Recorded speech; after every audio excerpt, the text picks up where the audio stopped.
चलो, good evening everyone.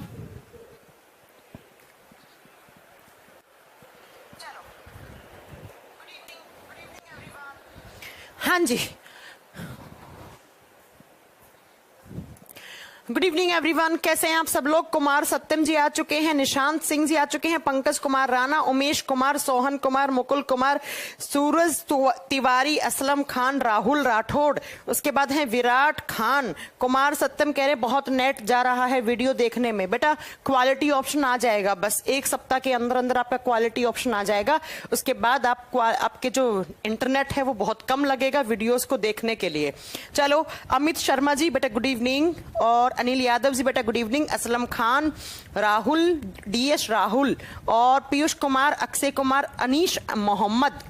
चलो, विराट कोहली, अरे विराट कोहली मैम, डाउनलोड का ऑप्शन, विराट कोहली जी अभी डाउनलोड का ऑप्शन नहीं दे पाएंगे, थोड़ा सा आपको इंतजार करना पड़ेगा।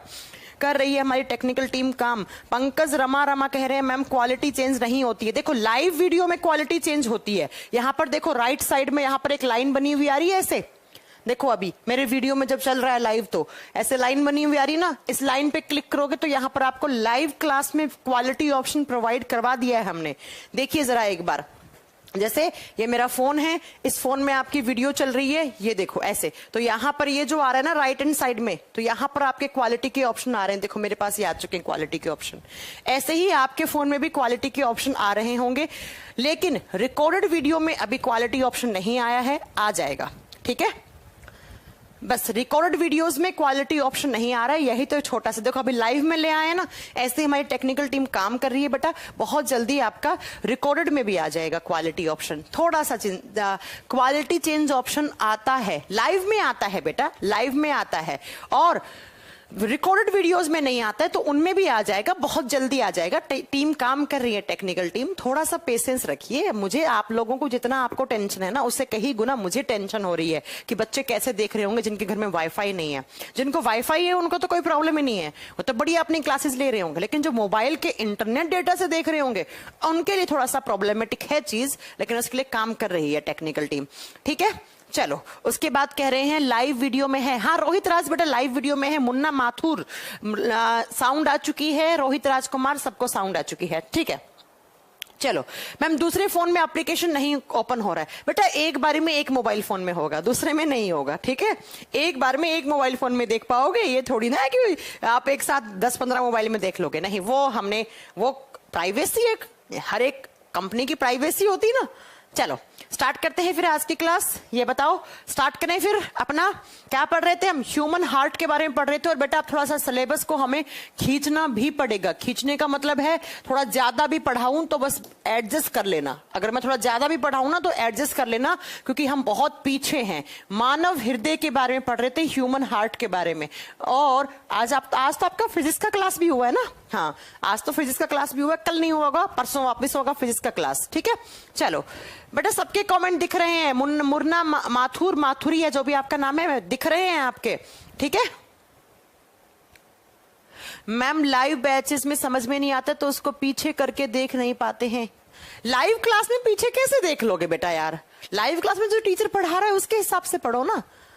ठीक है, चलो अब सुनो, हम ह्यूमन हार्ट के बारे में पढ़ रहे थे, और आज आपका फिजिक्स भी हुआ था शायद, जहां तक मुझे याद है ना? हुआ होगा, लेकिन हाँ अब मैं केमिस्ट्री की क्लासेस भी दिवाली के बाद स्टार्ट कर दूंगी। दिवाली के बाद आपका रेगुलर केमिस्ट्री क्लासेस भी महासंगम 3 बैच में प्रॉपर तरीके से चलेंगी। चलो सुनो फिर मेरी बात को ध्यान से। हाँ फिजिक्स हुआ है ना? हाँ जी फिजिक्स हुआ है, कल नहीं होगा, परसों वापस आपकी फिजिक्स की क्लासेस होंगी। ठीक है, अंकुर सर कल कहेंगे कि हार्ट कैसा ऑर्गन है, कहाँ होता है, उसकी लोकेशन क्या है। फिर मैंने बताया था कि हार्ट के अंदर कितने चैम्बर होते हैं, कौन से में प्योर ब्लड रहता है, कौन से में इम्प्योर ब्लड रहता है, ये सारी इंफॉर्मेशन मैंने आपको दे दी थी। उसके बाद हमने क्या स्टार्ट किया था? हमने स्टार्ट किया था ब्लड वेसल्स पढ़ना। ब्लड वेसल्स में मैंने कितना कुछ पढ़ाया था। ब्लड वेसल्स बोले तो रक्त वाहिकाएं क्या होती हैं? ब्लड वेसल्स, जिनको आम भाषाओं में आप क्या बोलते हैं? नसें।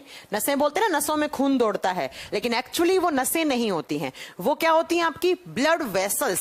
और ब्लड वेसल्स क्या होती हैं? तो जरा ध्यान से सुनिएगा कि वो पतली पतली पाइप जो हमारे बॉडी में ब्लड को ट्रांसपोर्ट करती हैं, हमारे हार्ट तक खून लेकर आती हैं और हार्ट से लेकर जाती हैं। हार्ट तक लेकर आती हैं और हार्ट से लेकर जाती हैं, उनको हम ब्लड वेसल्स कहते हैं, रक्त वाहिकाएं कहते हैं। ठीक है, और बफरिंग कहां हो रहा है ब्रिजेस? वीडियो तो सही चल रहा है, बफरिंग कहां से हो रही है आपके? आप अपना क्वालिटी डिक्रीज कर लीजिए। मेरी क्लास में तो, मेरे फोन में तो प्रॉपर चल रहा है, आपका इंटरनेट कमजोर होगा। बफरिंग कहां?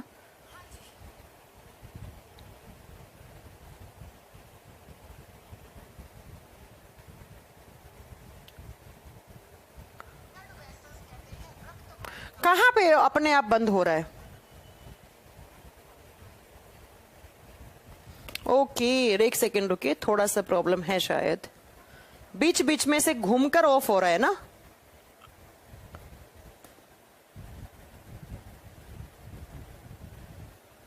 एक मिनट रुकिए।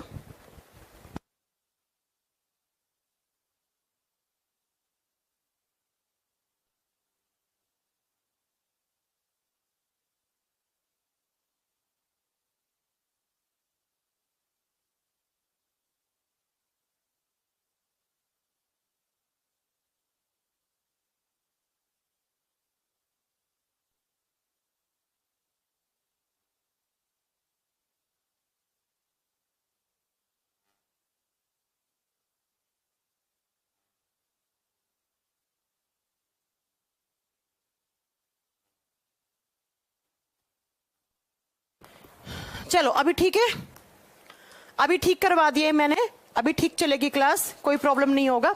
चलिए, तो हम क्या पढ़ रहे थे? Blood vessels. और ब्लड वेसल्स क्या होती हैं?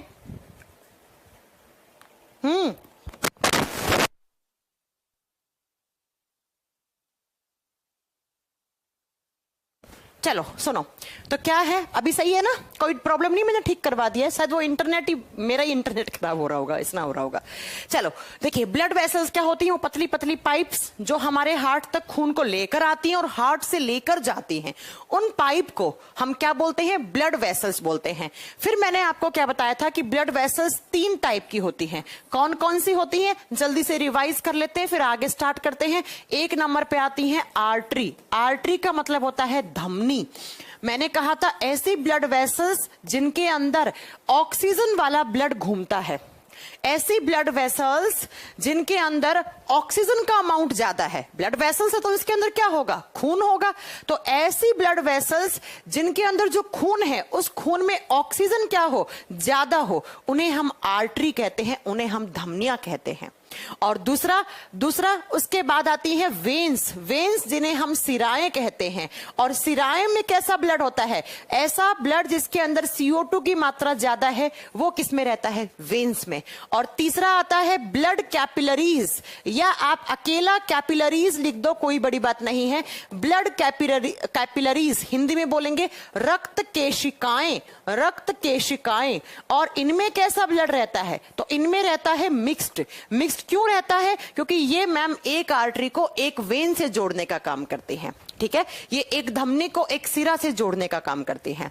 अब इतनी क्लास तो हमने लास्ट क्लास तक पढ़ ली थी। अब मैं आपको कुछ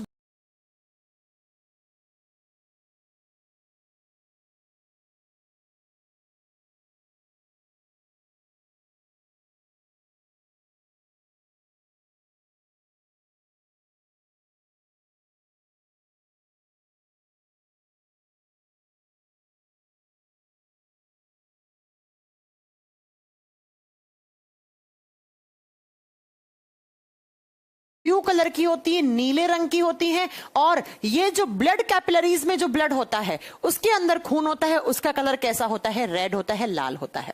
अब बच्चों, बहुत सारी आर्टरी हैं, तो एग्जाम में क्वेश्चन क्या आता है? एग्जाम में क्वेश्चन आता है कि इतनी सारी आर्टरी में सबसे बड़ी आर्टरी कौन सी होती है? लार्जेस्ट आर्टरी कौन सी होती है? हिंदी मीडियम में बच्चा लिखेगा महाधमनी। महा का मतलब, महा का मतलब होता है बड़ा। सबसे बड़ी धमनी कौन सी होती है? ये एग्जाम का क्वेश्चन है। लार्जेस्ट आर्टरी होती है बच्चों, इसका नाम होता है अयोटा। अयोटा या ओटा। सबसे बड़ी धमनी कौन सी होती है? ओटा या अयोटा। बहुत सारे एग्जाम में क्वेश्चन आता है अयोटा से। अब बच्चों, सिर्फ ये नहीं पूछेगा आपसे कि सबसे बड़ी आर्टरी कौन सी होती है, तब तो आप नाम याद कर लोगे। नहीं, एक ने बोला है पल्मोनरी आर्टरी, गलत आंसर है आपका। अगर मैं बोलूं कि सबसे बड़ी आर्टरी कौन सी है, अयोटा है, ओटा है। लेकिन आप मेरी बात को ध्यान से सुनना, एग्जाम में कैसे क्वेश्चन आता है।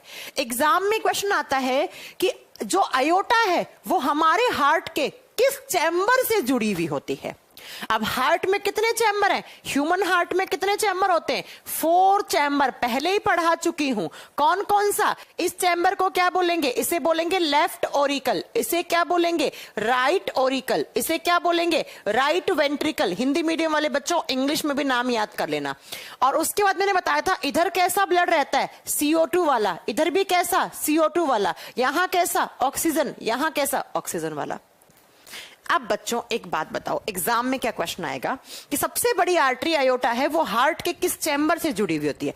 आर्टरी है तो आर्टरी में कैसा खून रहता है, ऑक्सीजन वाला। इसका मतलब मैम ऑक्सीजन वाला खून जहां होगा उसी चैम्बर से जुड़ी हुई होगी।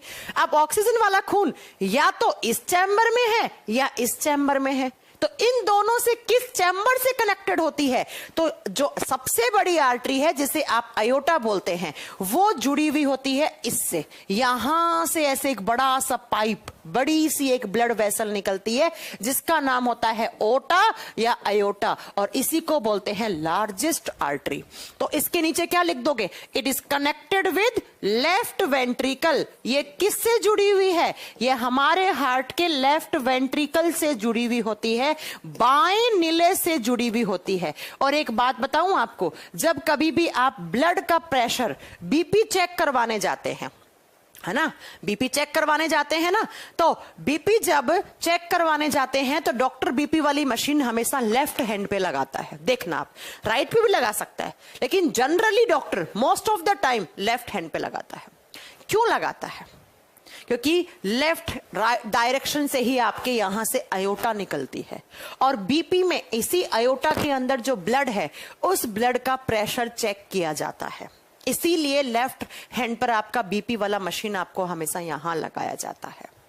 ठीक है, चलो, तो लेफ्ट वेंट्रिकल से ओटा जुड़ा हुआ होता है। और अब आते हैं वेन्स में। जब वेन्स की बात करते हैं तो वेन्स में सबसे बड़ी वेन कौन सी होती है, एग्जाम में ये क्वेश्चन आता है। सबसे बड़ी जो वेन होती है जिसे हम बोल सकते हैं लार्जेस्ट वेन, हिंदी में भी लिखिएगा लार्जेस्ट वेन, महासीरा। वो महाधमनी है, ये महासीरा। लार्जेस्ट वेन का नाम होता है वेना कावा। Vena cava. अब वेना कावा बच्चों 2 होती हैं, अयोटा तो 1 थी, इसलिए हमने लिख दिया कि लेफ्ट वेंट्रिकल से जुड़ी हुई है, लेकिन वेना कावा 2 होती हैं। वेना कावा 2 होती हैं, और कौन कौन सी, बेटा कोई रिकॉर्डेड क्लास नहीं है। कौन है ये, मैं इतना पढ़ा रही हूं, आपका नाम ले रही हूं, कौन है ये, मौसमी प्रवीण। क्या करूं मैं आपका यार, सर पे उठा के नाचूं क्या आप लोगों को।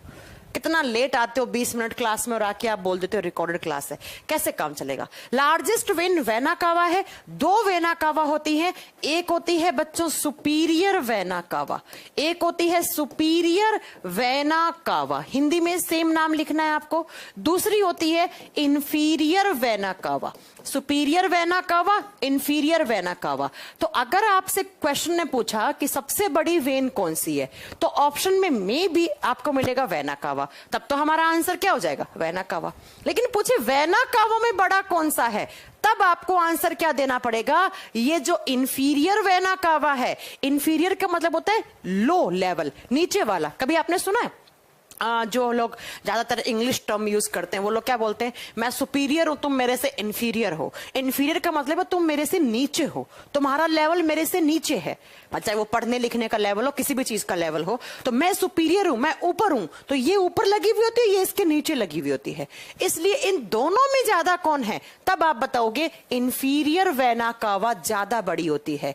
इसको माना जाता है लार्जेस्ट वेन। इसीलिए एनसीईआरटी में आपको जब देखोगे, एनसीईआरटी पढ़ोगे ह्यूमन हार्ट वाले चैप्टर में, तब आपको समझ में आएगा वहां पर कि इंफीरियर वेना कावा लिखा हुआ लार्जेस्ट वेन होती है। सबसे बड़ी सिरा इंफीरियर वेना कावा होती है, वहां पर ये लिखा हुआ मिलेगा।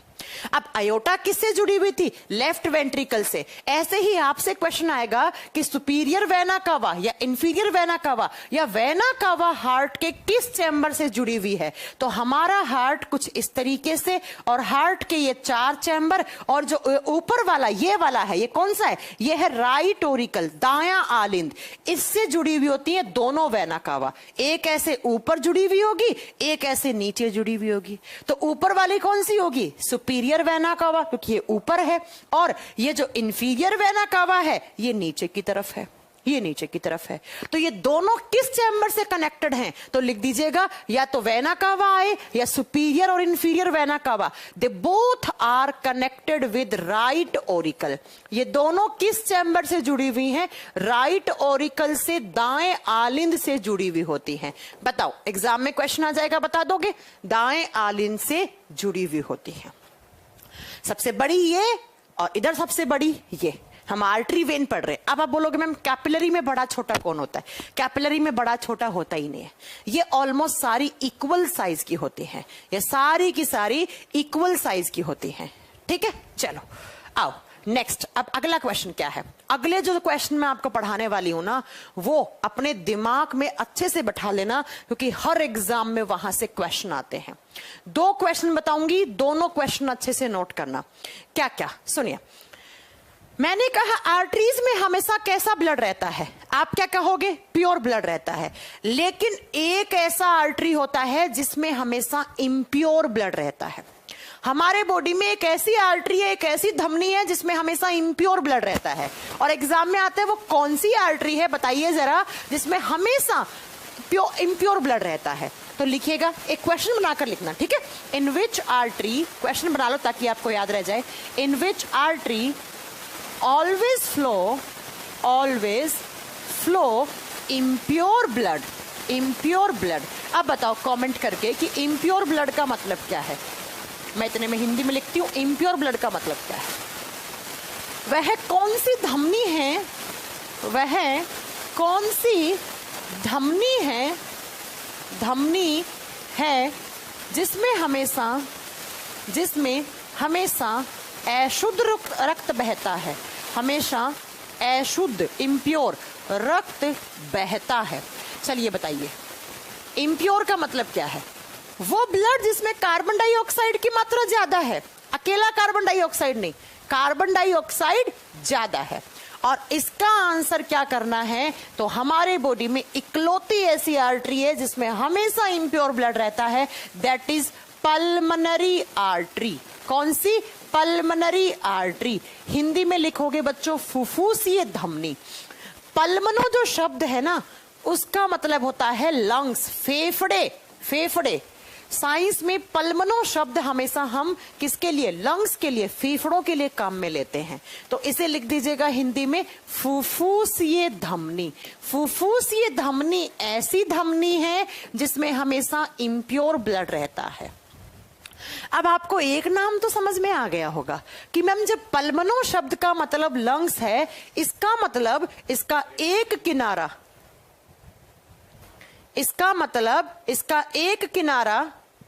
क्लियर साउंड नहीं आ रही है क्या?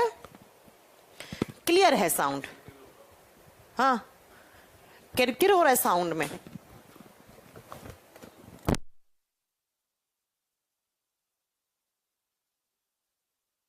ये क्या सबको क्लियर है? चलो अब और अच्छी क्लियर आ जाएगी। देखो, मैंने कहा पल्मनो का मतलब लंग्स है, इसका मतलब एक किनारा तो इसका किससे जुड़ा हुआ होगा? आपके फेफड़ों से, लंग्स से। लेकिन दूसरा किनारा किससे? हमारे हार्ट से, हमारे हृदय से।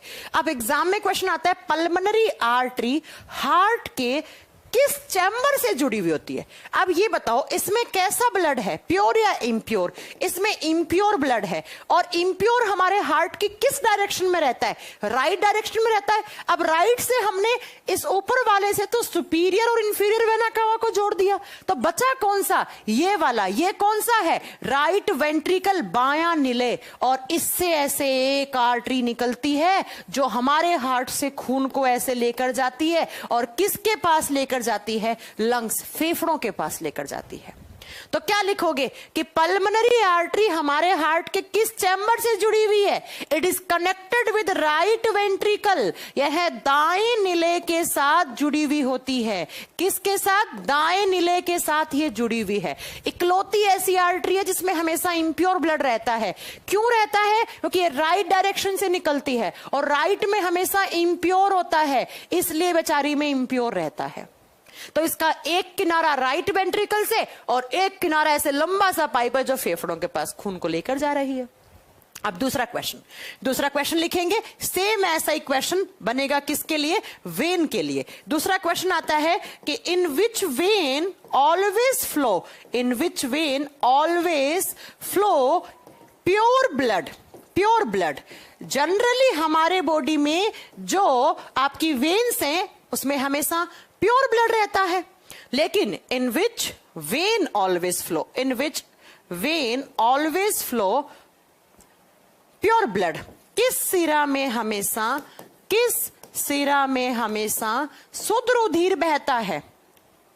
हमेशा शुद्ध रुधिर। अब शुद्ध का मतलब क्या हो गया? जिसमें ऑक्सीजन का अमाउंट ज्यादा है। और उस वेन का नाम क्या है? इस वेन का नाम होता है, प्यारे बच्चों आप बताओगे, इसका आंसर होगा पल्मोनरी वेन। इसे हल्के में मत लेना, यहां से एग्जाम में क्वेश्चन आते हैं। इसका आंसर होगा पल्मोनरी वेन, और हिंदी में बोलते हैं फुफ्फुसीय सिरा। फुफ्फुस का मतलब क्या होता है? फेफड़ा। तो इसका मतलब इसका एक किनारा किससे जुड़ा हुआ होगा? फेफड़े से। लेकिन दूसरा किनारा किससे जुड़ा है? बताओ, इसमें कैसा ब्लड है? ऑक्सीजन वाला। ऑक्सीजन कहां रहता है हमारे हार्ट की? लेफ्ट साइड में। अब लेफ्ट से, यहां से तो अयोटा जुड़ा था लेफ्ट वेंट्रिकल से, बचा कौन? Left Oracle. तो ऐसे यहां से फेफड़े से खून लेकर आती है और इसको बोलते हैं हम पल्मोनरी वेन। और ये किस चैम्बर से? तो लिखोगे it is connected with left Oracle. यह सिरा बाएं आलिंद से जुड़ी होती है। यह सिरा बाएं आलिंद से जुड़ी होती है। आप बताओ, इतनी बात समझ में आ गई? सब क्लियर? शाबाश, लेफ्ट ओरिकल बिल्कुल सही बोला है आपने। ठीक है, क्या हो गया है? आपस में क्यों लड़ रहे हैं? किसने क्या बोल दिया बेटा? हाँ, अगर कोई बोल भी रहा है कोई गलत तो छोड़िए ना। वैसे तो कोई बोलता नहीं है, लेकिन कोई बोल रहा होगा तो छोड़िए ना। आपस में क्यों बात कर रहे हो? बस ये थोड़ा सा टेक्नोलॉजी में, इसलिए मैं कमेंट आपस में नहीं आप लोगों के ऑन रखती हूँ। चलो छोड़ो, बाहर में जाने दो। किसी को जो बोलना है उसे बोलने दीजिए। हमें क्या फर्क पड़ता है? हमें पढ़ने से मतलब है, मुझे पढ़ाने से मतलब है। क्या हो जाएगा बोलने का? तो सुनो, अब सुनो क्या, अब मैं आपको जो जितनी चीज मैंने पढ़ाई है उसका एक डायग्राम बना के पढ़ा रही हूँ आपको, ताकि आपको एग्जाम में याद हो जाए। एग्जाम में थोड़ा सा डायग्राम से बनाई हुई चीजें जल्दी याद हो जाती हैं। ये देखो, यह हार्ट के 4 चैम्बर। ये कौन सा चैम्बर लिखूं? Left Oracle. ये कौन सा लिखूं? Left ventricle. लिख दूं? किसी को दिक्कत है? कोई दिक्कत नहीं है। Right Oracle. कौन सा? Right ventricle. अब हिंदी मीडियम वालों को इंग्लिश टर्म याद करने पड़ेंगे, वो इसलिए क्योंकि एग्जाम में इंग्लिश टर्म आ जाते हैं। ठीक है, चलो आइए अब नेक्स्ट, जब हम बात करते हैं इस चैम्बर से कौन जुड़ा हुआ है? इससे जुड़ती है अयोटा। ठीक है, आर यहां साइलेंट रहता तो इसे ओटा प्रोनाउंस करते हैं या अयोटा लिखते हैं, जो भी आप लिखो। इससे कौन जुड़ी हुई होती है? इससे जुड़ी हुई होती है पल्मोनरी वेन। इससे कौन जुड़ी हुई होती है? पल्मोनरी वेन, फुफ्फुसीय सिरा। हिंदी में क्या हो जाएगा? फुफ्फुसीय सिरा। और इससे कौन जुड़ी हुई होती है? Largest when. और लार्जेस्ट वेन कौन सी होगी? Vena cava. ये कौन सी है? ये है सुपीरियर वेना कावा। कौन सी? Superior vena cava. और ये कौन सी हो जाएगी? इंफीरियर वेना कावा। इंफीरियर वेना कावा। और इन दोनों में बड़ा पूछेगा तो कौन सा बताना है? ये नीचे वाली, इसे थोड़ा बड़ा बना दो ताकि याद रह जाए। ये वाली बड़ी होती है। ठीक है, और ये कौन सी? यहां से जो निकलती है, इसका नाम क्या बताएंगे हम? इसका नाम बताएंगे पल्मोनरी आर्टरी। इसका नाम क्या बताएंगे हम? पल्मोनरी आर्टरी, फुफ्फुसीय धमनी। ये लो, अब यहां कैसा ब्लड? CO2 वाला। यहां कैसा? CO2। यहां कैसा? ऑक्सीजन। यहां कैसा? ऑक्सीजन। अब तो मुझे, मेरे ख्याल से आपको समझ में आ जाएगा, है ना?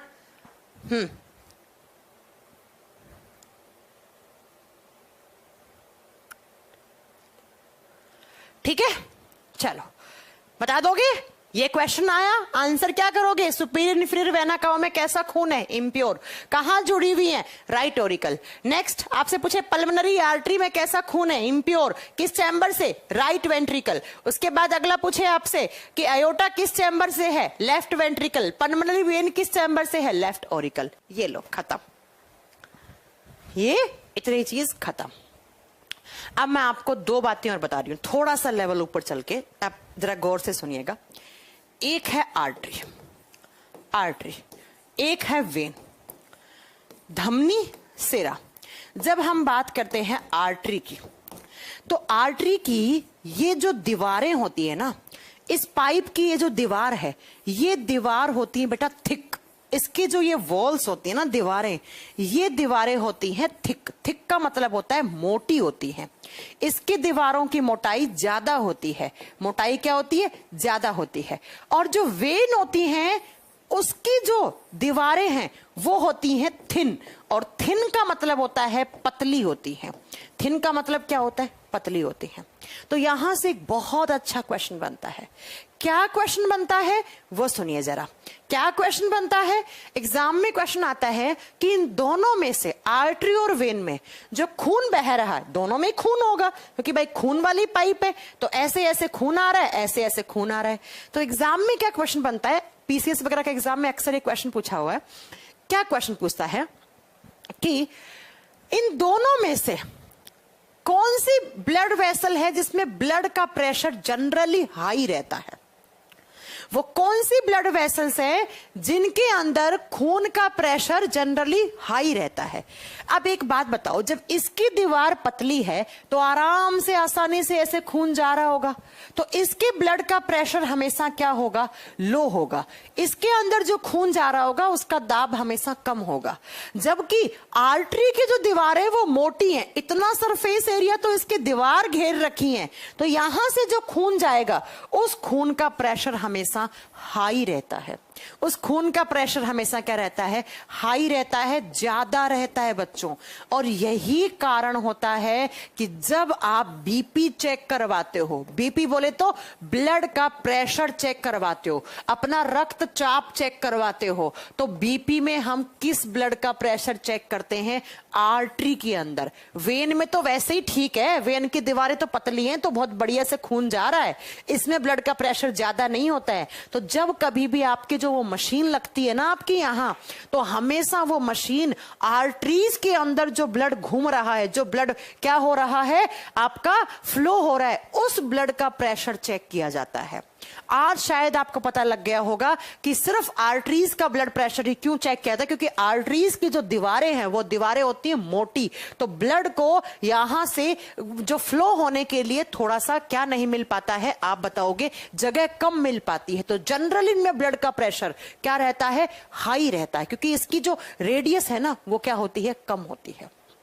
ठीक है, इस चीज को याद रखिएगा। बाकी मैं आगे आपका ब्लड प्रेशर पढ़ाऊंगी, कितना होना चाहिए, मिनिमम कितना, ज्यादा कितना, बीपी लो, बीपी हाई, सब पढ़ाने वाली हूं आपको। अभी बस मैंने इतनी बात बताई, ये याद कर लेना। तो ब्लड वेसल्स 3 टाइप की, आर्टरी, वेन, कैपिलरी। अब सब ये सारी चीजें क्यों पढ़ा रही हूं? क्योंकि आपको लिंक करनी है।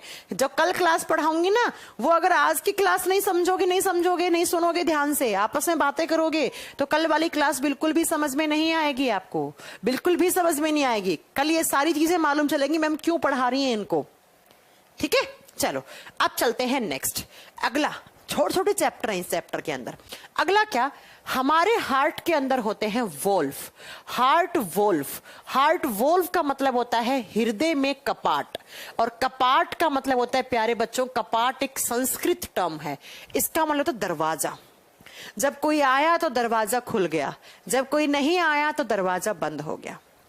इसी तरीके से हमारे हार्ट में जब खून आता है तो कुछ दरवाजे होते हैं जो खुल जाते हैं, और जब खून नहीं आता है तो वो दरवाजे बंद हो जाते हैं, और उन्हीं को हम क्या बोलते हैं? हार्ट वोल्व, हृदय के कपाट बोलते हैं हम। अब एग्जाम में क्वेश्चन आता है, आप अच्छा हार्ट वोल्व तो थोड़ा सा पढ़े लिखे लोग बोलते हैं। आपने कभी सुना है कि यार मेरे मामा के ना दिल के छल्ले ना खराब हो गए थे, इसलिए ऑपरेशन करवा के उनके दिल के छल्ले नए लगवाए हैं? कभी आपने सुना होगा, वो यही छल्ले होते हैं। या बोलते हैं किसी फलाना इंसान का ऑपरेशन हुआ है, उसके स्टड लगे हैं, उसके हार्ट में नए स्टड लगे हैं, वो यही होते हैं बेटा। हमारी आम भाषा में पता है क्या बोलते हैं? छल्ले बोलते हैं। कि किसी के छल्ले खराब हो गए, किसी का छल्ला ब्लॉक होने से उसे हार्ट अटैक आ गया यार उसको, है ना, फिर हॉस्पिटल में एडमिट करा तो उसे डॉक्टर ने ना आर्टिफिशियल छल्ले लगाए हैं, वो यही छल्ले होते हैं। तो हमारे हार्ट के अंदर कुछ वॉल्व होते हैं, कपाट होते हैं, दरवाजे। दरवाजों का मतलब है खून आया तो ये दरवाजों की ओपनिंग हो जाएगी, और जब खून नहीं आया तो ये दरवाजे बंद हो जाते हैं। और यहां से एग्जाम में क्वेश्चन बनते हैं, ठीक है। चलो सुनिएगा जरा, कितने होते हैं हमारे हार्ट में? वॉल्व होते हैं 4 वॉल्व होते हैं अपने हार्ट में। ये कैसे खराब होते हैं मैं बताऊंगी आपका, भी थोड़ा सुनिएगा ध्यान से, ठीक है। ये सारी बात भी हम आपको बताएंगे। हृदय में कपाट, या कभी कभी ना हृदय में विलय या वलय लिखा हुआ होता है, ऐसे हिंदी में। हिंदी बड़ी टफ है थोड़ी। कैसे होते हैं सुनो ध्यान से। अब बनाओ जरा वही आपका रफली डायग्राम। ये आपका हार्ट, ये सेप्टम मसल बताई थी ना, जो चैम्बर को डिवाइड करती है। इसे क्या बोलते हैं हम? Right auricle. हिंदी मीडियम वाला बच्चा क्या लिखेगा? दायां आलिंद, दायां आलिंद। और इसे क्या बोलते हैं? Right ventricle. क्या लिखेंगे? दायां निलय। मैं ना इस शनिवार इतवार को आपकी क्लास लूंगी, ठीक है, क्योंकि थोड़ा सा सिलेबस मेरा पीछे चल रहा ना, तो आप लोग उस चीज के लिए प्रिपेयर रहिएगा पहले से। शनिवार को मैं क्लास लूंगी, ठीक है। इतवार को मैं ना लूं, लेकिन शनिवार को क्लास लूंगी मैं, इसके लिए थोड़ा प्रिपेयर रहना। जनरली आपके बैच में शनिवार को क्लास नहीं होती, लेकिन मैं लूंगी इस बार, और थोड़ी बड़ी क्लास लूंगी, वो भी याद रखना। 2 से 2.5-3 घंटे की क्लास लूंगी, ताकि थोड़ा सा सिलेबस अपना थोड़ा आए, लाइनअप में हो। इधर इसे बोलते हैं लेफ्ट ऑरिकल, बायां आलिंद, बायां आलिंद। और नीचे वाले को बोलते हैं लेफ्ट वेंट्रिकल, बायां निलय। अब कहां कहां होते हैं ये वाल्व या वलय, ये कपाट कहां होते हैं? तो इस चीज को जरा ध्यान से रखिए, सुनिएगा। ये राइट साइड है, राइट ऑरिकल, राइट वेंट्रिकल के बीच का ये जो मसल है, ये जो मांस है, ये क्या है आपका? ये क्या है? आपकी सेप्टम। इस सेप्टम के ऊपर यहां पर ऐसे क्या होते हैं बेटा? 3 कपाट होते हैं, 3 दरवाजे बने हुए, 3 छल्ले बने हुए। अब दिखने में लग रहा है ना छल्ला है गोल गोल, इसलिए हम लोग आम भाषा में इन्हें छल्ले बोलते हैं। इन्हें बोलते हैं वॉल्व। कितने हैं? 3, इसलिए इनका नाम पड़ता है ट्राइकस्पिड वॉल्व। क्या नाम पड़ता है? Tricuspid valve. और हिंदी में नाम पड़ता है इनका त्रिकपर्दी कपाट, 3 पर्दों वाला कपाट, 3 पर्दों वाला दरवाजा। एग्जाम में कैसा क्वेश्चन आएगा? ट्राइकस्पिड वॉल्व कहां होता है? तो बताओ किस डायरेक्शन में है? Between right auricle and right ventricle. दाएं आलिंद और दाएं नीले के बीच में 3 कपाट होते हैं, 3 छल्ले जैसी स्ट्रक्चर होती हैं, तो इन्हें हम क्या बोलते हैं? ट्राइकस्पिड वॉल्व बोलते हैं, ट्राइकस्पिड वॉल्व बोलते हैं। चलो दूसरा, लेफ्ट साइड में जो लेफ्ट ऑरिकल और जो लेफ्ट वेंट्रिकल है, उसके बीच में 2 होते हैं, इसलिए इनका नाम पड़ता है बाइकस्पिड वॉल्व। क्या नाम पड़ता है? Bicuspid valve. और हिंदी में बोलते हैं द्विकपर्दी कपाट, 2 पर्दों वाला कपाट। कहां है इसकी लोकेशन? अपने आप नोट्स बना लोगे कि ये पाया जाता है बाएं आलिंद और बाएं नीले के बीच में, ये पाया जाता है दायां आलिंद और दाएं नीले के बीच में। 2 तो ये हो गए, बाइकस्पिड, ट्राइकस्पिड। अब आते हैं तीसरा, ये जो राइट वेंट्रिकल है, इसमें होता है ऐसे आधा आधा, और इसे बोलते हैं semi lunar valve, semi lunar valve. अर्ध चंद्र कपाट, आधे चांद के जैसा बना हुआ, अर्ध चंद्र कपाट, आधे चांद के जैसा बना हुआ कपाट। देख रहे हो? आधा चांद। ये तो पूरे होते हैं, ये आधा है। किस चैम्बर में है? राइट वेंट्रिकल में। और एक वॉल्व होता है यहां पर, ये आयोटिक, इससे आयोटा निकलती है, बताया है, ऐसे आयोटा निकल जाती है, तो इस वॉल्व का नाम पड़ता है आयोटिक वॉल्व, आयोटिक वॉल्व। और हिंदी में बोलेंगे आयोटिक कपाट। तो जरा बताओ कितने हो गए टोटल? 4 हो गए। लेकिन एनसीईआरटी में इस बाइकस्पिड का एक नाम और दे रखा है, इसे मिट्रियल वॉल्व भी बोलते हैं, ये लिख लेना है ना, इसे मिट्रियल वॉल्व भी कहा जाता है, या मिट्रियल कपाट भी इसे एनसीईआरटी में नाम दिया हुआ है, इसलिए आपको इसको लिखना पड़ेगा। कितने हो गए टोटल? 4। कौन कौन से? Tricuspid valve, bicuspid valve, semilunar valve और आपका आयोटिक वॉल्व। टोटल कितने वॉल्व? 4 वॉल्व। अब आप लोग मेरे क्वेश्चन के आंसर करोगे। मैं आपसे 4 क्वेश्चन पूछना चाहती हूं, आंसर आपके बोर्ड पे ही छुपे हुए हैं। क्वेश्चन नंबर 1 मुझे बताइएगा कि ट्राइकस्पिड वॉल्व से कैसा खून निकलता है। ध्यान से सुनना, ये ट्राइकस्पिड यहां है, तो इसमें कैसा ब्लड होना चाहिए? प्योर होना चाहिए या इम्प्योर होना चाहिए? जल्दी से आंसर करो। ट्राइकस्पिड वॉल्व से कैसा ब्लड जाना चाहिए? बताओ कैसा? CO2 वाला? गोपाल कुमार ओके बेटा, आज पहली बार लाइव क्लास देख रहे हैं। यस। ये किस डायरेक्शन में है? राइट में। राइट में है तो ट्राइकस्पिड से कैसा खून गुजरता होगा? इम्प्योर गुजरता होगा। और इम्प्योर का मतलब क्या है? कार्बन डाइऑक्साइड वाला। बताओ अगर एग्जाम में क्वेश्चन आ गया, कर पाओगे नहीं कर पाओगे? कर लोगे। चलो दूसरा, सेमिलुनार वॉल्व से कैसा खून गुजरता है? बताओ इस वॉल्व में कैसा खून होगा? बताइए जल्दी से, सेमिलुनार वॉल्व से कैसा खून गुजरता है? आंसर कीजिए जल्दी से। आंसर, अगेन आंसर क्या आ गया? सेमिलुनार वॉल्व राइट डायरेक्शन में है, राइट में है तो इसका मतलब क्या है? इम्प्योर। खत्म। ओ भाई कहां चला गया? इम्प्योर ब्लड जाएगा। तीसरा क्वेश्चन का आंसर करो, मिट्रियल वॉल्व या बाइकस्पिड वॉल्व से कैसा खून गुजरता है? बताइए, बाइकस्पिड वॉल्व या मिट्रियल वॉल्व से कैसा खून जाता है? प्योर, क्योंकि किस डायरेक्शन में? लेफ्ट।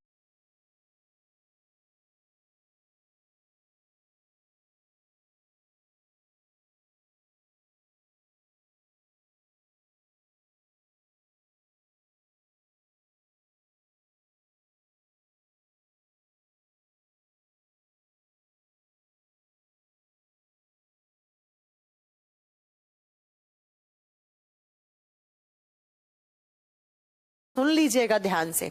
अब मैम इन वॉल्व का काम क्या होता है? क्यों होते हैं ये वॉल्व? आओ इनका फंक्शन समझने के लिए, क्यों होते हैं ये वॉल्व? देखिए बेटा, आपके हार्ट में जब खून आता है तो इस वाले चैम्बर में आता है पहले। ये कौन सा चैम्बर है? Right auricle. राइट ऑरिकल में खून आया, राइट ऑरिकल भर गया। जितनी कैपेसिटी है उतना ही तो खून लेगा ये। जितना खून आना था उतना आ गया। जैसे ही खून आया और ये भर जाएगा तो ये वाल्व कुछ नहीं है, मेम्ब्रेन होती है। ये पतली पतली पन्नी होती है ना, पन्नी घर में हम सब्जियां लेते हैं, उस पन्नी का 150 हिस्सा पतला का पार्ट होता है। ये मान लो मेम्ब्रेन होती है हल्की सी। तो उस खून के अंदर CO2 आ रहा है। CO2 क्या है? हवा है। CO2 क्या है? एयर है।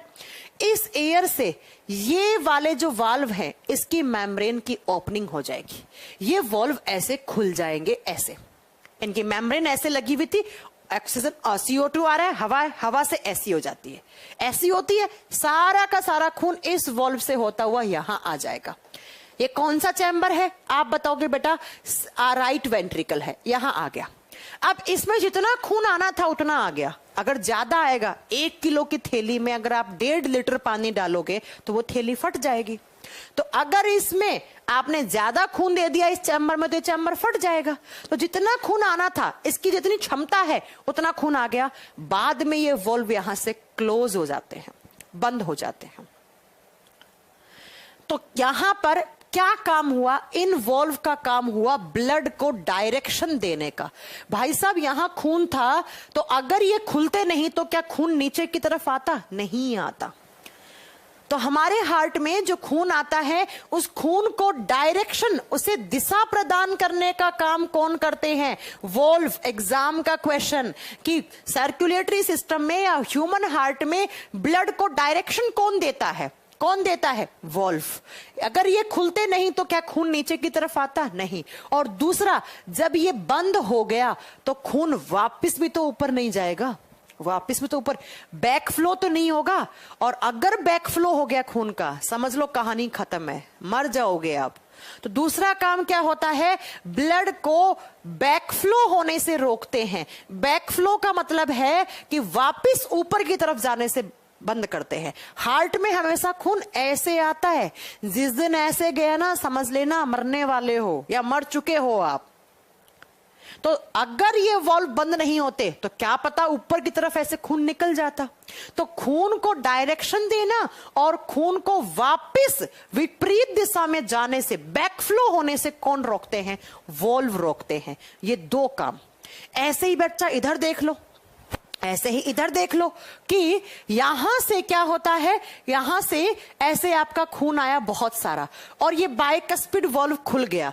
खुलने से सारा खून यहां चला गया लेफ्ट वेंट्रिकल में, तो ये वॉल्व बंद हो जाएगा और बंद हो गया तो वापस खून ऊपर नहीं जाएगा। तो अगर कभी एग्जाम में क्वेश्चन आ गया कि ब्लड को डायरेक्शन कौन देते हैं, हार्ट के अंदर वॉल्व होते हैं वो, और दूसरा बैकफ्लो होने से भी खून का कौन रोकते हैं, हार्ट के अंदर जो वॉल्व होते हैं वो।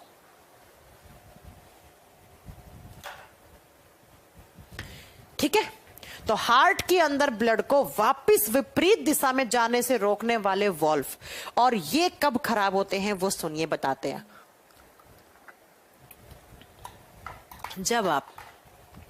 जब आप ज्यादा अल्कोहल ले लेते हो, ज्यादा शराब पीते हो, ज्यादा स्मोकिंग करते हो, बीड़ी तंबाकू खाते हो, तो तंबाकू हो गया, बीड़ी हो गया, सिगरेट हो गया, उनके अंदर जो निकोटिन होता है या अल्कोहल के अंदर जो खराब कंपाउंड्स होते हैं वो आपके खून में घुल के धीरे धीरे धीरे इन्वॉल्व से जब खून जाता है तो वो सारा का सारा निकोटिन इन्वॉल्व में जम जाता है ऐसे। या आपने सुना होगा कुछ लोगों का कोलेस्ट्रोल बढ़ जाता है। अब ये कोलेस्ट्रोल क्या होता है वो बाद की बात है, आप अभी ये समझ लो कि कोलेस्ट्रोल होता है गाढ़ा सा लिक्विड, जैसे वैक्स होते हैं ना, मोम होता है वैसा मान लो, मोम से थोड़ा पतला, वैक्स देखी ना वैक्स, तो वैक्स जैसा हमारे बॉडी में एक गाढ़ा सा एक लिक्विड चीज होती है ना, उसे बोलते हैं कोलेस्ट्रोल। ये कोलेस्ट्रोल आके इन्वॉल्व में जम गया, या आपने ज्यादा स्मोकिंग वगैरह करी है तो उसके अंदर जो हानिकारक पदार्थ हैं, जो निकोटीन वगैरह है, वो आकर जब इन्वॉल्व में जम जाता है तो ये वॉल्व ब्लॉक हो जाते हैं, ऐसे ब्लॉक हो गया।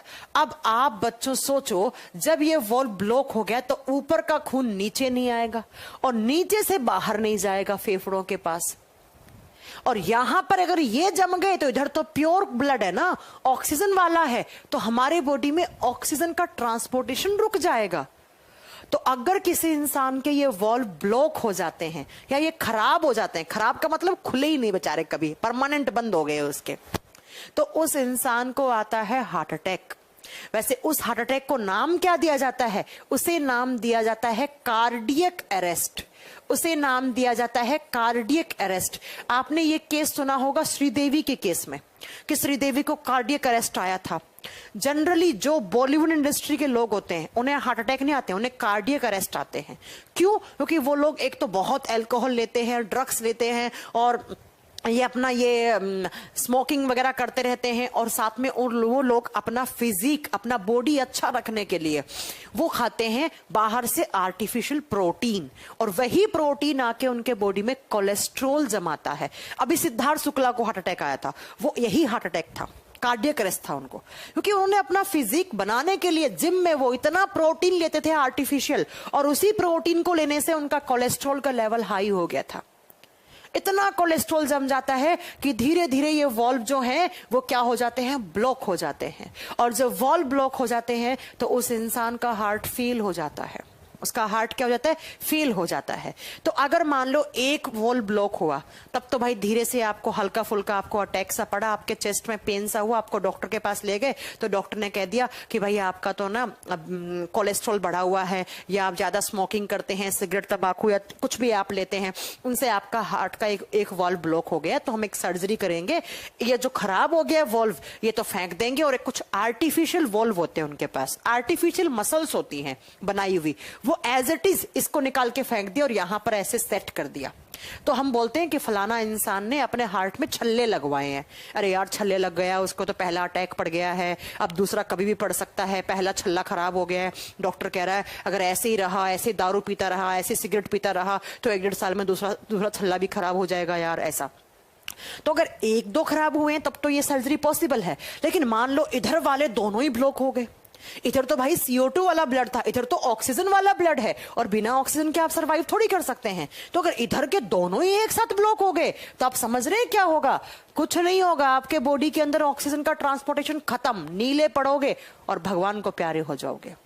तो इस तरीके से जो वाल्व ब्लॉक होने से जो हार्ट अटैक आता है, उसे हार्ट अटैक नहीं, उसे कार्डियक अरेस्ट का नाम दिया जाता है।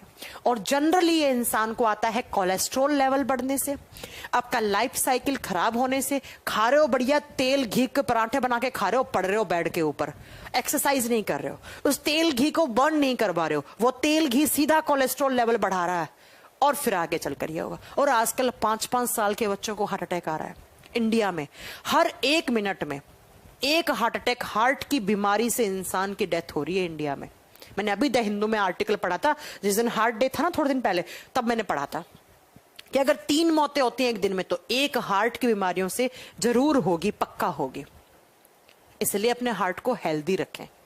तो इसे जब भी आप कार्डियक अरेस्ट सुनो ना कि फलाना इंसान को कार्डियक अरेस्ट आया है, उसका मतलब ये कि उस इंसान के वॉल्व हैं वो ब्लॉक हो गए या खराब हो गए या उनमें पस पड़ गया या उनकी ब्लॉकेज हो गई है। कार्डियक अरेस्ट आता ही कब है? Due to blockage of heart valve. जब हार्ट के वॉल्व क्या हो जाते हैं? ब्लॉक हो जाते हैं, तब भी क्या होता है? कार्डियक अरेस्ट पड़ता है। तभी क्या पड़ता है? कार्डियक अरेस्ट पड़ता है।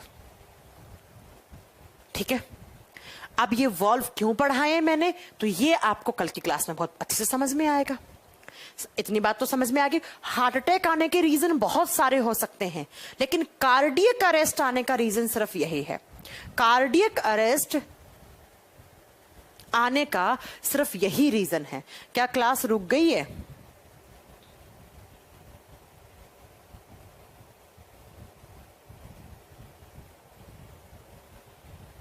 कोलेस्ट्रॉल लेवल कैसे कम किया जाता है? बेटा, कोलेस्ट्रॉल लेवल कम कर सकते हो आप बाहर से तेल घी खाना बंद कर दो। और एक बात बताऊं आज आप लोगों को, सबसे पहले अगर आप कर सकें तो सबसे पहले आपके घर में जो रिफाइंड तेल आता है ना, आज से फेंक देना, उसे खाना बंद कर देना। सबसे ज्यादा अगर हार्ट अटैक का रीजन बनता है तो वो रिफाइंड तेल बनता है। आज से अपने घर में रिफाइंड तेल के पराठे, इसमें सब्जी बनना बंद कर दो, सरसों के तेल में बनाओ। भले ही थोड़ी स्वाद कम बनेगी सरसों के तेल में, लेकिन वो कभी आपको नुकसान नहीं पहुंचाएगा। देखो, खराब तो होता ही है तेल कोई भी हो, लेकिन जो रिफाइंड ऑयल होता है ना, वो सरसों के तेल से 20 गुना ज्यादा खतरनाक होता है। मेरे घर में हमने मतलब अब देखो, कहीं किसी के घर जाते हैं तब तो वही वो कैसे बना कर देते, हम खा लेते हैं, लेकिन हमारे घर में रिफाइंड तेल नहीं आता। हमारे पापा ने स्ट्रिक्टली बैन कर रखा है उसको। हमारे घर में सरसों का तेल आता है, हम सरसों के तेल को ही खाते हैं, चाहे सब्जी खा रहे हैं चाहे कुछ भी, सब हर चीज में सरसों के तेल डलता है। तो आज से ही बंद कर देना रिफाइंड ऑयल खाना। और दूसरा, जो ये मार्केट से आप चीज बर्गर ये खाते हैं ना, तो इसको थोड़ा सा कंट्रोल करें, और अपने माँ बाप को तो बिल्कुल ना खाने दें, क्योंकि उनकी उम्र हो गई है। ठीक है, चलो, तो ये हो गया आपके हार्ट वॉल्व कि कहां पर कौन से वॉल्व होते हैं। 4 वॉल्व होते हैं। अब आप सोच रहे होंगे मैम आयोटिक वॉल्व का क्या काम होता है? समझ में आएगा, रुको। आप सोच रहे होंगे इस वॉल्व का क्या काम होता है, सब समझ में आएगा। अभी मैंने वॉल्व का एक फंक्शन छोड़ दिया है। कौन सा? आपके हार्ट से एक साउंड जनरेट होती है। आपने कभी देखा है, आप डॉक्टर के पास जाते हो, बीमार होते हो, डॉक्टर अपने गले में एक इंस्ट्रूमेंट डाल के रखता है, जिसे हम क्या बोलते हैं? स्टेथोस्कोप बोलते हैं। और जब भी आपको सांस लेने में दिक्कत होती है या आपकी आपको जुकाम वगैरह होता है, डॉक्टर के पास जाते, डॉक्टर क्या कहता है? पीछे मुड़ो, और उस मशीन को यहां लगाता है और 2 किनारे कानों में लगाता है, और बाद में बताता है कि क्या। तो वो क्या सुनता है? वो सुनता है आपके हार्ट की साउंड। हार्ट साउंड सुनता है। आपके हार्ट से एक साउंड जनरेट होती है। अगर वो साउंड नॉर्मल आ रही है तब तो आप नॉर्मल हैं, लेकिन अगर वो साउंड में कहीं भी फ्लक्चुएशन आ रहा है, आपको कुछ ना कुछ बीमारी हो गई है। ठीक है, तो वो हार्ट साउंड भी इन्हीं वॉल्व से आती है। वो अभी समझ में नहीं आएगा, इसलिए मैंने उसको छोड़ दिया है, उसको मैंने अभी छोड़ दिया है। ठीक है, अब मैंने ये वाल्व और मैंने ये आयोटा, ये वेन, ये सब कुछ मैंने क्यों पढ़ाया है? क्योंकि अब हम पढ़ेंगे क्या? ब्लड सर्कुलेशन या कार्डियक सर्कुलेशन। कार्डियक सर्कुलेशन या blood circulation of heart. Of heart, इसका मतलब क्या है? हृदय का रक्त परिसंचरण। हृदय का रक्त परिसंचरण किस तरीके से हमारे हार्ट में खून आता है, किस तरीके से हार्ट, हमने क्या बोला, हार्ट क्या है, हार्ट का काम होता है ब्लड को पंप करना। Heart is a pumping organ. किसको पंप करना, खून को पंप करना। हार्ट किसको पंप करता है, खून को। अब अगर मैं बोलूं कि आपका हार्ट खून को पंप करना बंद कर दे तो क्या हो जाएगा। हार्ट का काम होता है जितना भी खून इसके पास आया है उस सारे के सारे, जब हार्ट के पास खून आता है तो हमेशा इम्प्योर आता है। इम्प्योर का मतलब है उसके अंदर कार्बन डाइऑक्साइड ज्यादा घुली हुई होती है, और हार्ट उस इम्प्योर ब्लड को फेफड़ों के पास पहुंचाता है। और फेफड़ों का काम होता है जो खून आया है उस खून में से कार्बन डाइऑक्साइड को तो बाहर कर दो और उस खून में ऑक्सीजन को घोल दो, ऑक्सीजन को अंदर कर दो। और जैसे ही हार्ट ने खून भेजा फेफड़ों के पास, हार्ट फेफड़ों को काम देता है कि फेफड़ा सुनो, मैं तुम्हारे पास इम्प्योर ब्लड भेज रहा हूं, तुम्हारा काम है उस इम्प्योर में से CO2 को बाहर करना और उसमें से ऑक्सीजन को घोल देना। फेफड़े दिन रात बेचारों का एक काम है और कोई काम नहीं है, फेफड़ों का एक ही काम है, CO2 बाहर ऑक्सीजन अंदर, CO2 बाहर ऑक्सीजन अंदर। खून में ऑक्सीजन घोलना, CO2 बाहर करना, ऑक्सीजन घोलना, CO2 बाहर करना। और फिर फेफड़ा CO2 बाहर करके ऑक्सीजन घोल देता है ना खून में, तो ये खून वापस फेफड़ा हार्ट को भेजता है कि भाई साहब, हार्ट बोलता है मैं तुम्हें CO2 वाला खून दे रहा हूं और सुन ध्यान से, CO2 बाहर कर देना और उतने ही खून में ऑक्सीजन घोल के वापस दे देना। तो बेचारा लंग्स चुपचाप उतना ही खून वापस दे देता है। और फिर हार्ट उसी खून को हमारे पूरे के पूरे बॉडी में सर्कुलेट करता है। तो अगर मैं ये कहूं कि मेरा हार्ट काम करना बंद कर दिया, इसका मतलब मेरे बॉडी पार्ट के पास क्या नहीं जाएगा, ऑक्सीजन। मेरे ब्रेन ऑक्सीजन के लिए मर जाएगा, मेरा लीवर ऑक्सीजन ऑक्सीजन चिल्लाएगा, मेरा किडनी ऑक्सीजन ऑक्सीजन चिल्लाएगा, मेरा लीवर, पेनक्रियास, सबको ऑक्सीजन चाहिए। ऑक्सीजन क्यों चाहिए, एनर्जी बनाने के लिए। ऑक्सीजन क्या करता है, ग्लूकोज को तोड़ता है, एनर्जी बनाता है। तो क्या मेरे ऑर्गन्स बिना ऑक्सीजन के काम करेंगे, नहीं करेंगे, धीरे धीरे सब खत्म। तो आप हार्ट की बात करें तो हार्ट अगर किसी इंसान का 1 मिनट के लिए रुक गया तो आपके बॉडी में किसका ट्रांसपोर्टेशन रुक गया, ऑक्सीजन का। तो क्या आप जिंदा रहोगे, नहीं रहोगे। तो हार्ट का काम होता है इम्प्योर ब्लड को लाना, उसके लाना क्या, अपने आप आता है, उसके पास अपने आप आता है। और वो किसको भेजता है, फेफड़ों के पास। फेफड़े उसमें से CO2 को बाहर करते हैं, ऑक्सीजन को घोलते हैं और वापस हार्ट को देते हैं कि हार्ट लो, तुमने खून दिया उतना ऑक्सीजन पहुंचाओ हर जगह ऑक्सीजन, ठीक है, पहुंचाओ हर जगह ऑक्सीजन। इसी को बोलते हैं कार्डियक सर्कुलेशन ऑफ हार्ट। अब ये कैसे होता है, इतना आसानी से मैंने समझाया है, इसे समझने के लिए 1 घंटा चाहिए होगा। इसको बोलते हैं कार्डियक सर्कुलेशन ऑफ हार्ट या ब्लड सर्कुलेशन, या आप इसे बोल दो कार्डियक साइकिल, कुछ भी नाम दे दो इसको। किस तरीके से हार्ट में खून आया, हार्ट ने किस तरीके से फेफड़े को भेजा, फेफड़े ने वापस कैसे भेजा, हार्ट ने कैसे सर्कुलेट करा। इसे पढ़ना हृदय का चक्र, कार्डियक साइकिल, या हृदय का सर्कुलेशन, या हृदय का रक्त परिसंचरण कहलाता है। और ये मैं पढ़ाऊंगी आपको कल, ये हम पढ़ेंगे कल 2 या 3 क्लास के बाद कल पढ़ा दूंगी ये, फिर ब्लड प्रेशर पढ़ाऊंगी, फिर हार्ट साउंड, हार्ट बीट, ऐसे नोड, AV नोड, पेसमेकर, ये पढ़ाऊंगी। 2-3 क्लास में चैप्टर आपका फिनिश हो जाएगा, 3 क्लास में। मतलब इस वीकेंड तक आपका खत्म हो जाएगा, इस वीकेंड तक आपका चैप्टर खत्म हो जाएगा। कोशिश करेंगे शनिवार को इसको खत्म करने का, ठीक है। चलो, तो ये हम कल पढ़ेंगे। और बच्चों थोड़ा सा रुक जाइए, साइंस स्पेशल 14 में बेटा ये लास्ट चैप्टर है आपका जूलॉजी का, उसके बाद बॉटनी होगा।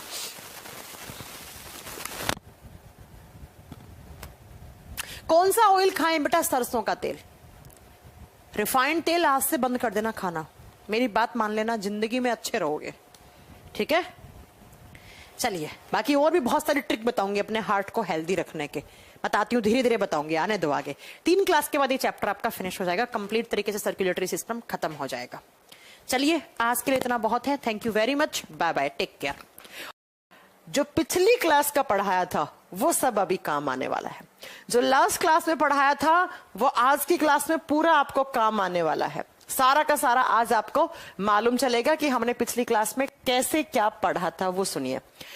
याद है मैंने कहा था हमारा हार्ट इस तरीके से मुट्ठी के आकार का हार्ट होता है, लेकिन वो तो 3D इमेज होती है, हम इसे सिंपल तरीके से इस तरीके से बना सकते हैं। उसके बाद मैंने कहा था कि हार्ट के अंदर एक मसल एक बार ऐसे निकलती है, देन एक बार ऐसे निकलती है और हमारे हार्ट को 4 चैम्बर में डिवाइड कर देती है। रागिनी गुड इवनिंग बेटा।